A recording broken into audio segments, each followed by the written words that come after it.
What's going on, everyone? UFC 300 is upon us, and we have to talk about this main event: Alex Pereira versus Jamahal Hill for the undisputed light heavyweight crown. And this is a really interesting matchup. On one side, you have Alex Poatan Pereira, the light heavyweight champion of the world, and he's coming in for his first title defense against a guy who never actually lost the belt.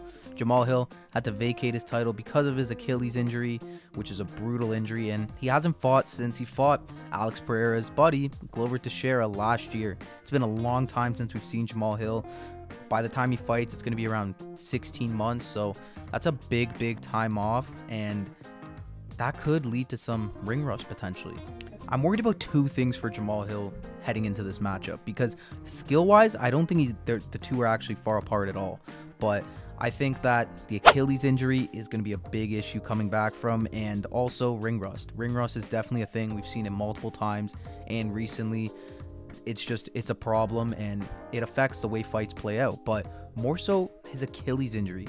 This is one of the worst injuries you can get in sports, and I think he's coming back a little bit too early from it.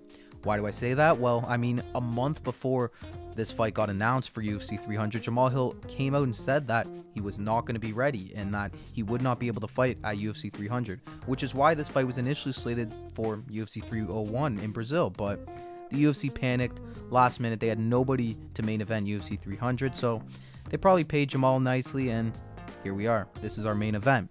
But I don't think you should be rushing back from Achilles injuries at all. And some of you are probably going to say, well, look at Aaron Rodgers. He had an Achilles tear. He seems to be fine right now. Yeah, but Aaron Rodgers was doing a lot of other stuff that Jamahal Hill can't do, so you kind of have to look at that differently. And it's tough. I mean, an Achilles injury, this is your foot. I mean, this is a big part to fighting. And while I think Alex is going to just beat up at his legs because he knows it's there, and a lot of people are going to say, yeah, well, Jamal's a southpaw, so that kick's not going to be there to that front leg. Well, I mean, everything you do in fighting, I mean, if Jamal's throwing a kick, if he's throwing a cross, if he's throwing anything really, he's always going to be relying to step back onto that back foot. And look at what happened to McGregor when he had to step back on his back foot, and it cost him big time. Ow! So what I'm trying to say is he's still going to be using that left foot as much as he would be using any other limb, because he needs to position himself on that back foot, and there's going to be a lot of pressure there. And when Alex is just throwing everything he can possible at him, beating up at his front leg, it's going to make him force himself to put more pressure on that back foot, and I don't see it looking good for him at all, to be honest. Which is unfortunate, because I think these two actually match up really nicely, and this could be an incredible fight if Jamahal wasn't coming back from this Achilles injury, and it could still be a great fight. Maybe I'm just an idiot, and maybe Jamal's fine. Maybe the Achilles is fully healed up and he's good to go. I'd be happy because we'd get an amazing fight, but I'm a little bit skeptic. I don't know if he's going to be ready for this. I think that Pereira as well is just such an active guy, and he could just go in there and beat up at his legs, and that could be the way the fight ends. Also, when Jamahal Hill's striking, I do see some issues. Like, he is very susceptible to left hooks. We've seen it happen to him a few times in his UFC career, so that shot's always there. I mean, it's always there anyways with Alex Pereira, but if you're extra susceptible to it, that's not going to be a good thing. And Alex is he's just a beast, man. Like, he's going to be coming into this fight with confidence as well.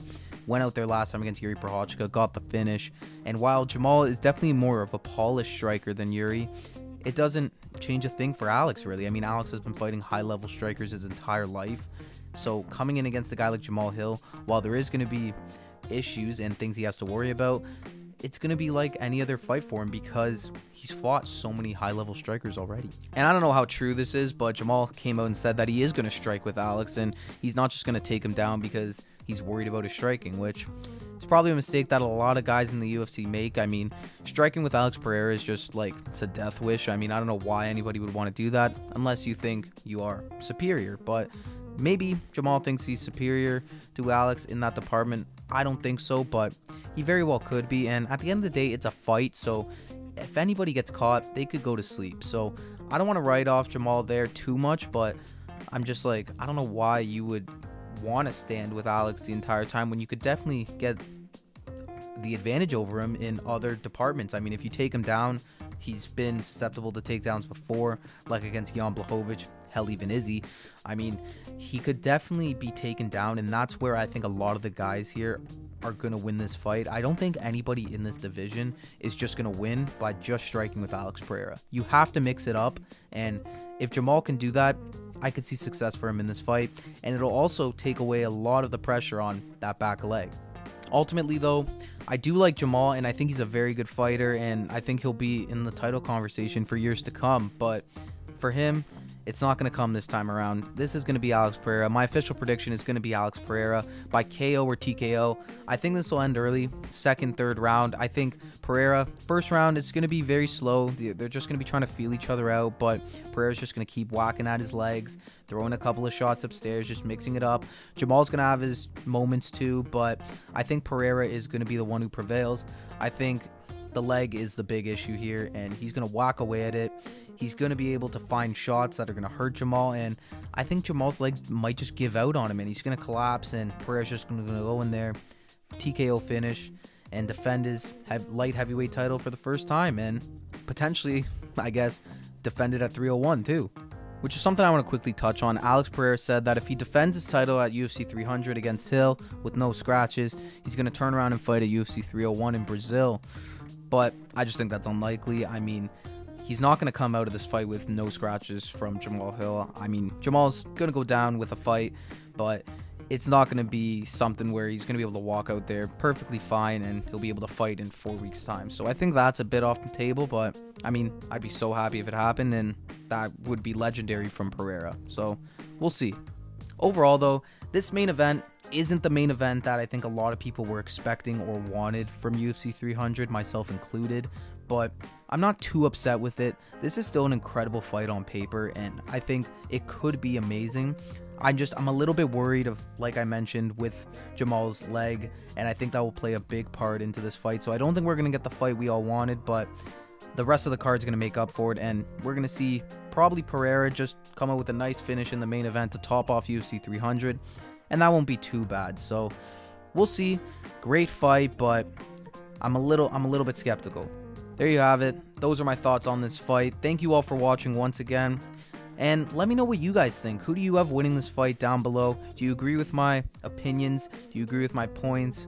Or do you completely disagree and you think Jamahal Hill's going to go out there and get the job done? Let me know down below. I love hearing what you guys have to say. And yeah, stay tuned for more UFC 300 content. I'm pumping out a bunch this week. There's so many fun fights on this card. There's so much to talk about. So I'm just going to keep it rolling. Thank you all once again for watching, and I'll see you in the next one.